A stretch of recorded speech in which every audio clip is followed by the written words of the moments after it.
Hey, how's it going? Today is 23rd of January, Sunday, and we're taking a look at the market. Since it's Sunday, we're gonna be taking a look at where are a lot of financial opportunities, right? And or people can help and support some of those nations, right?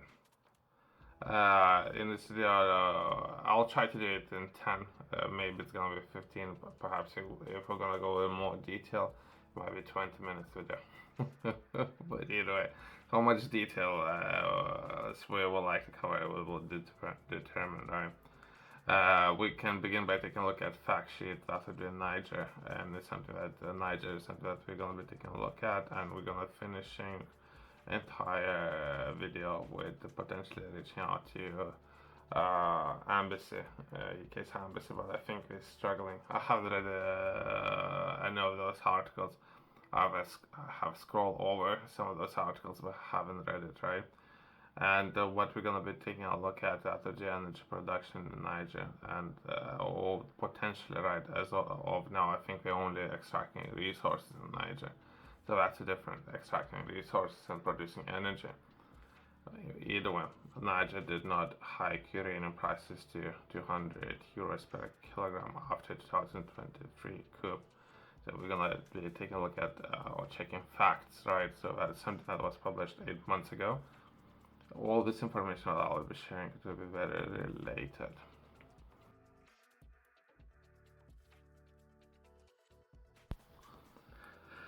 Niger did not raise the price of uranium from close to €1 per kilogram to 200 euros per kilogram. I think it's what they are paying right now. It's almost €1, right? In July 2023 coup, contrary to claim made online. So there was a lot of statements made, and I think online they were comparing to market price. Where other markets, including Canada, is how much they are paying and how much Niger is paying. So that was online information. Uranium is traded in open market, and government do not directly control uranium prices. Exports told to this article, right? Or the journalists who always came out and sharing this information. Nigerian president, there's a name there, was ousted from power on July 26. The coup is the world's seventh biggest producer. Not necessarily the coup, but the coup have taken place at world's seventh biggest producer of uranium. Per the World Nuclear Association posted immediate risk to nuclear power production. European Union Clear Energy European said in August 1st, right? If we were to take a look at France, right? So roughly they diversified this particular market, where according to some of the data that I managed to find, it was about 22% of uranium coming from Niger, right? So not necessarily 100%, right? Market, and we only take a look at France, who has a lot of contracts to extract uranium within that location. Market data also shows that uranium prices were much higher than close to €1, 0.8 euros per kilogram before the coup, and have not neared 200 euros in months since. Yet September 9 post sharing the false claims. Okay.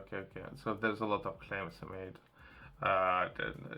Perhaps that would be a distraction. Let's do a quick summary, right? And from there, let's progress in taking a look at what's happening.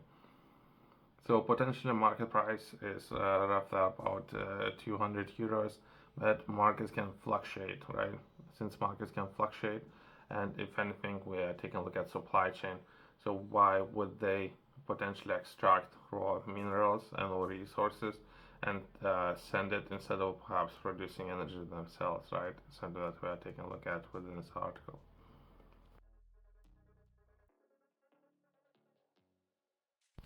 Okay, let's progress to another article that would France Orano loses operating license at major uranium mine in Niger. Some of the information that was published very recently, 2 days ago. haven't read it. We can briefly take a look at, and but I think that covers everything what people would need to know. That would Niger has removed the mining permit of French nuclear fuel producer Orano at one of the world's biggest uranium mines. Company said on Thursday highlighted tensions between France and African country ruling junta. Right. So, and let's briefly touch on the same article from different perspective. And different perspective might be we might be able to find from different sources that the Niger works French nuclear group's license in major uranium mine. Niger's military government has revoked operational license for French nuclear fuel producer Orano at one of the world's biggest uranium mine, and it's continuing to cut ties with former colonial power France. State-owned Orano said on Thursday that it has been ordered out of Imurorian mine in northern Niger, which sites on estimate of 200,000 tons of metal used for nuclear power and weapons potentially, right? So that's a massive amount, right? I think that's a year, every single year. This is how many tons we're extracting, right? Once that been said, let's progress to since we're taking a look at militaries, right? So a lot of governments perhaps are making investments once. It could be many, many millions, right? And they prefer protecting the assets, and then there might be a military there. That's my own interpretation. That military would protect not necessarily government, but they might protect the money that they have invested. In this case, if they bought a lot of equipment and all buildings, all these kind of things, some of the militaries, including perhaps France military, would protect this particular asset, right? We're gonna be taking a look at different governments and all of those governments operating in Niger, right? Starting with U.S. to complete withdrawal from Niger by September 15. So potentially, if they would be having plans to do it with the next 3 months or so, that would be U.S. They had made a lot of investments, according to articles that I read, including establishing military bases. I think they have two, right? Niger and United States has received an agreement of the withdrawal of reach agreement of withdrawal of American troops from West African country, a process that has already begun and will be finished by September 15. They said on a joint statement, Niger's ruling junta last month hold that U.S. withdraw its nearly 1,000 military personnel from country. Until a coup last year, Niger has been a key partner in Washington's fight against insurgents in the Sahel region after who have killed thousands of people and displaced millions more. According to some of the articles, they haven't done anything. So information that I find, France and or the US, they haven't done anything. They're there, but they are not doing anything. So might as well they not be there. In the next article, we're going to be taking a look at Germany, right? Usually, if you would ask me why Germany is military out there in the first place, since we're taking a look at nuclear resources and all protecting investments, but I don't know what kind of investment Germany has made. But once that been said, this article was published 25 days ago, and Germany to keep military base in Niger upon under temporary deal, Berlin says. Oh, okay, we're keeping it. Germany will keep its military air transport hub in Niger capital, Niamey, open for now. Defense Minister Berlin said late on Thursday, shortly after the European Union announced it will end its military mission in the country by June 30. Potentially, they have announced that the European Union to end by end of this month, right? But Germany is keeping it, which is kind of interesting. I didn't realize that's happening. Berlin has some of the 90 troops based in Niamey at the moment.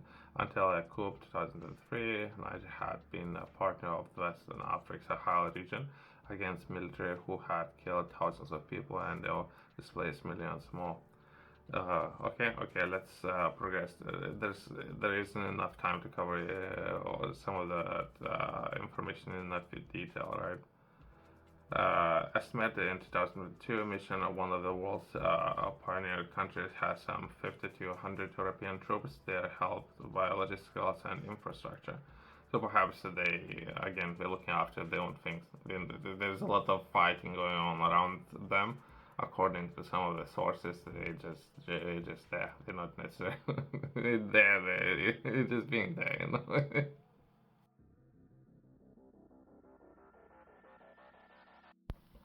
Now let's take a look at France, right? We're taking a look at U.S., Germany, France, uh, and what's happening. Last French troops leave Niger as military cooperation officially ends. If you would ask me, they were protecting some of those assets, including some of the equipment, buildings, all those kind of things. Not necessarily there might be a lot of terrorists running around, right? Not necessarily that's what they were putting themselves in danger. Reason for, right, the fighting those terrorists. They were protecting a investment, right? I think that's my interpretation. According to they haven't done anything. If they haven't done anything, perhaps that was key interest on objective that they were trying to achieve. The last French troops deployed in Niger to help fight decade-old Islamic insurgents in the Sahel left the country on Friday. So this is what they're saying. According to this article, they were trying to defeat somebody, but they haven't defeated anyone. So might as well, right? I think they were trying to protect. Stealing a withdrawal that has detailed a further blow to France's influence in West Africa. Army officers who seized power in Niger in July made France's military exit one of the key demands, and Huang Junts in neighboring Burkina Faso and Mali, who served long-standing security ties with France after a coup in 2022. So there might be a lot of information might be important. So after initial pushing back, France president, let's give name that 1,500 troops will pull out of Niger. Okay, so there's a lot of troops, right? So Germany had, I don't know, close to 100, just over 100. US had 1,000, and France seems that they had 1,500, right? There's a different article. I haven't read it, but I thought I'll touch on this article about since I think China is making investments into the area. So my personal understanding would lead to believe they might have some troops on the ground. If not right now, perhaps they might consider having those troops on the ground in the future, depending on how much of the investment Chinese government-backed private businesses investing in the region, right? A Niger group claims attack on Chinese-backed pipeline threatens more. It says this article was published 4 days ago. An armed group opposed to Niger's ruling junta disabled a section of the country's Petro-China-funded crude oil pipeline in attack on Sunday night. It said in a statement the pipeline has capacity of 90,000 barrels per day. It's a reasonable amount and extends to nearly 2,000 kilometers, linking Niger Gardon of oil field to Benin's coast. Exports are meant to be loaded under a $400 million deal dollars with oil giant China National Petroleum Corp. Right? Okay, so I won't be reading the entire article, so myself I would be interested in understand what's gonna happen with perhaps protecting some of those assets in the region, right? Once that's been said, perhaps they would consider hire some of the groups, right, or companies. There are a lot of companies who potentially can protect many different assets, right? Including some of the pipelines that we have mentioned just now. And once that been said, since a lot of governments are leaving, perhaps a new government is stepping in. That would be Russia to provide more military instructors to Burkina Faso. It's not necessarily limited to instructors, but this article was published 17 days ago, so let's take a look at it. Russia will send additional military supplies and instructors to Burkina Faso to help the West African country boost defense capabilities and fight terrorism. Russia state media quoted foreign minister his name on Wednesday. Okay, so it's not necessarily Niger, but it's a neighboring country, right? So that's Burkina Faso. Burkina Faso, under military leadership since 2022 coup, has played host for a contingent of the Wagner mercenary force. Those founded by this name there was killed in a plane crash last August, right? So potentially they might have and or might be interested in hiring private companies who can carry out defense of different assets, right? That might be an option on the table.